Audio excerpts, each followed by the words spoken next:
It is the most interactive professional wrestling discussion show on the internet. WWE, Ring of Honor, Impact Wrestling. This is In the Hot Seat with your host, Fortminorproject. Alright, what's going on, guys, and welcome to this week's episode for In the Hot Seat. And of course, as always, I got a brand new guest joining me at this time. And would you like to introduce yourself? This is your wrestling genius, Marco Rose, and what's up, everybody? Alright, it's a pleasure to have you here on the show, and we got a couple of things to be talking about. And with today, I'm going to kick things off here, and that is Chris Benoit. And what are your thoughts on the movie, documentary, going to be happening in late 2012? Honestly, about that, I know they're gonna talk about. Of course, they're gonna put the very bad parts of what he did, as far as killing his son and wife, and then himself. If they do get to that part, which is gonna, well, more than likely it's gonna happen. Mm-hmm. I hope they focus on what a great career he did have as far as wrestling. Right. Kind of what he did mean to people. I just really hope they kind of don't make it to a downer at the end, because that'll kind of be disappointing, because I still think he was a great wrestler. Right. As a person, that ain't never what I watched. I didn't know his personal life or whatever, but as a wrestler, I thought he was great, one of the best in the ring, technical wise. So I'm kind of two-sided about it. It's just, I just have to wait and see. I really just don't have too much to say as far as with Chris Benoit and the movie they're going to be making on him. Of course, I'm going to watch it being a wrestling fan, but other than that, I just hope it be good. Yeah, to me, since I didn't really actually read the book, so maybe it'll be something at least somewhat like the same of it, if not go a little bit more in depth about it. So I will be checking out both, and to see if there's going to be some sort of difference between the two. And to me, with Chris Benoit as a person, didn't really like what he did, and I just really kind of lost respect. So as a wrestler, I do like what he did, and have respect with him as a wrestler. Alright, so with the next topic here, and we did get a return, and that is Lilian Garcia. And what are your thoughts on Lillian and having her come back and all that good stuff?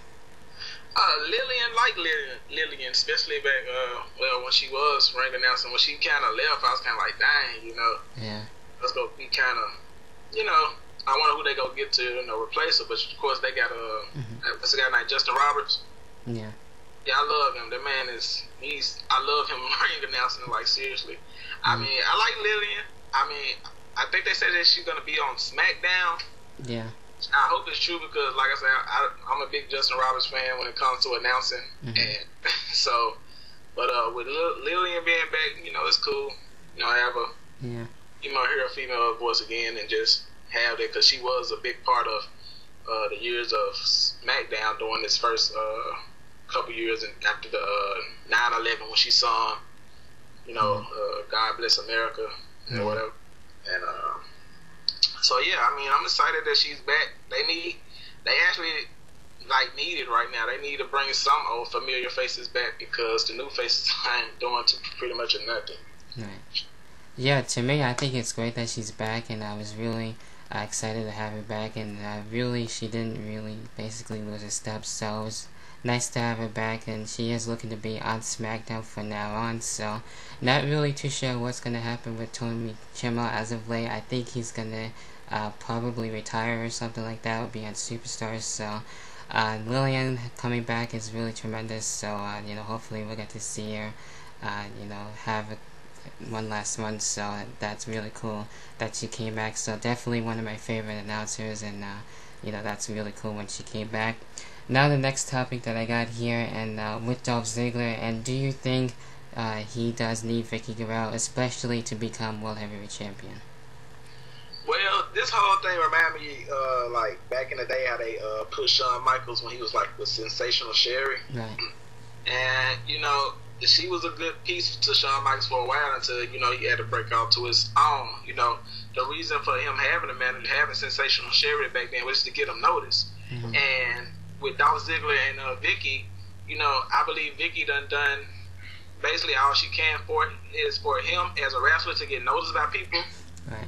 You know, he's a big deal because I believe they put him with him anyway to like kind of get a reaction because you know Vicky gets reaction every time she comes out. She don't even need no theme music. She just says excuse me and automatic that's heat right there. So now people don't notice how good Dolph Ziggler is now. I mean, he doesn't really need it. He just need to go on and branch out, be on himself, and do his own thing and win by himself. And that's because honestly, he's the next breakout star. I mean, seriously. So. As far as right now, yeah, you don't need Vicky. You know, Vicky probably need to go and try to just go on and help Jack Swagger out, and maybe you can see a feud with Jack Swagger and Dolph one day. They may turn Dolph face. I mean, who knows? I don't know. But yeah, it's about that time that he need to leave Vicky and just drop her. Probably sometime around Royal Rumble. They might do it at WrestleMania, which would be more epic.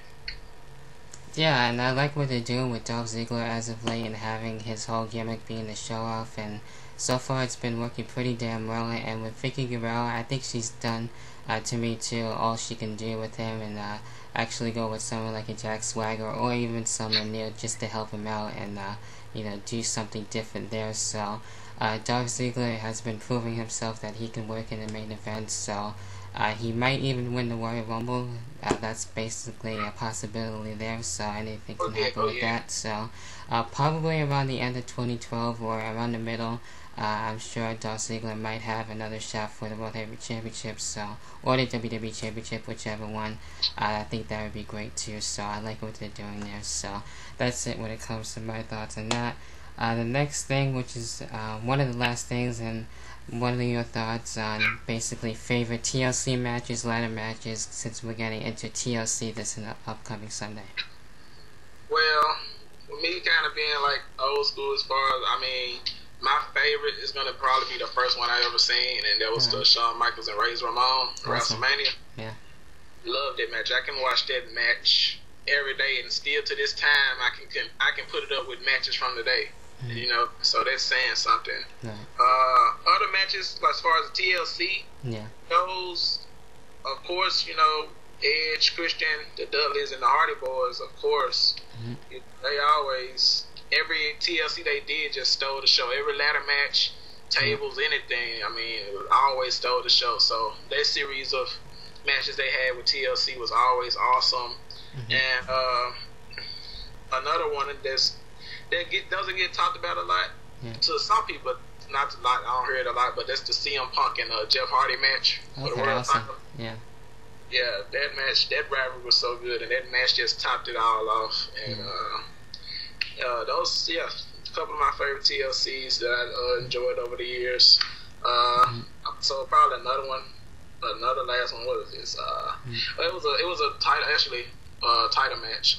It was RVD going against Christian on Monday Night Raw. People, they should check that out. It was for the Intercontinental title, and it was a main event, and it stole the show, blew folks away. Yeah, I actually have 6 matches right here, and of course, definitely anyone with Edge and Christian and the Dudleys and the Hardy Boys definitely are on that list. Just to name another one, John Cena and Edge. This one was for the championship, so that was a good one as well. Ray and Eddie, definitely a good ladder match, and going into the feud, that was tremendous.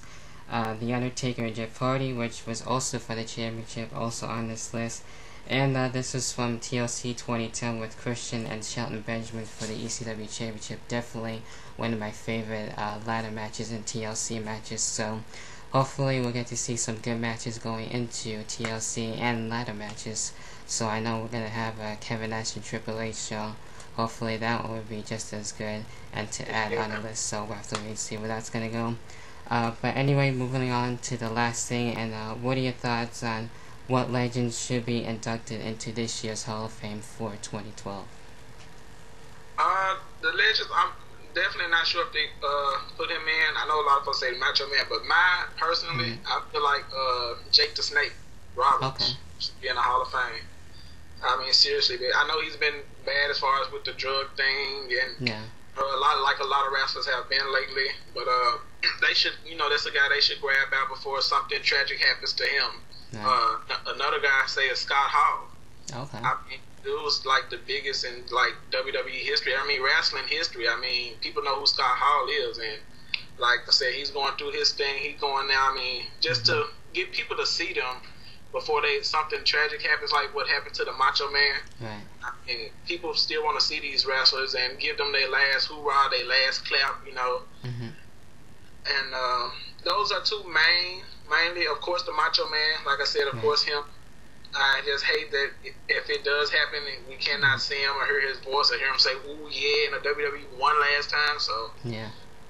Like I said, all this stuff, they need to quit all that stuff with the stuff that happened in the past. You just got to think about the fans sometime, and yeah, those are two that I want really in the Hall of Fame. Alright, with me, I do have a few of my own here. To me, Mick Foley, I don't really think he's really gotten one yet, so I think he might eventually have a spot in there for this year. Macho Man, like you mentioned, definitely is on my list too. And another one hasn't really been mentioned. I think Kevin Nash also might have a spot there too in the Hall of Fame for this year. So we'll have to wait and see. I think that would be pretty cool, and to have Scott Hall and as well, you know, the other members of the NWO in there. So that would be definitely interesting. Edge is kind of a maybe. I don't know if they're gonna have him in this year, if he's gonna return or not. So I don't know what the status is. And The Rock, I don't really see that happening. So that's another maybe. So that's definitely a possibility. So I don't really see it happening too much. So those are what I have for this year to be in the Hall of Fame. And that's basically it with all the topics. Is there any shout outs or anything else you want to give your final thoughts on, or any topics that you feel like you want to talk about? Yes, I want to tell people out there, got a new called Wrestling League. It's called YWF Explosion YouTube Wrestling Federation. Also, my group channel, the MBOV2, excellent shooters, funny, interesting, informative wrestling shooters on here. I know we were supposed to have CC was supposed to have been on with me, and you couldn't make it. Would have been awesome to talk to her about wrestling and stuff, see what she had to say, but she couldn't make it, so. Yeah. But yeah, that's all, man. Just everybody in the YWC, friends on Skype. Shout out to everybody. Alright, well, it's a pleasure to have you here on the show, and be sure to comment on what we talked about. Be sure to also, as well, go check out the Wrestling Passion Crew. I will leave a link to all the channel links down below in the description box, and be sure to leave the feedback. And that about does it for this week's episode for In the Hot Seat. Until then, peace.